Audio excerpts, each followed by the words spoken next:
Hi besties, let's clean my makeup brushes with me. We're gonna turn these dirty brushes into basically new ones, and this is what I use. Starting off with the Sephora Daily Brush Cleaner Spray and a brush cleaning mat. I got mine from Five Below. I like the one with the suction cups because it just makes cleaning so much easier. Getting into the brush shampoo. This is from Eco Tools, and I like to use that along with Dawn dishwash soap, okay? I know.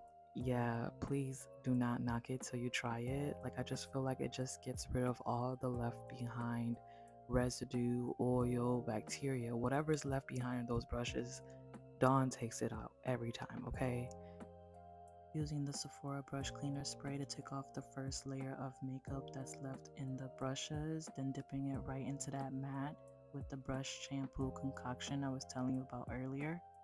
Then boom, here we have it. We have some brand new brushes. The final step is some 70% alcohol, which I transferred into a spray bottle because we're not working harder here, we're working smarter.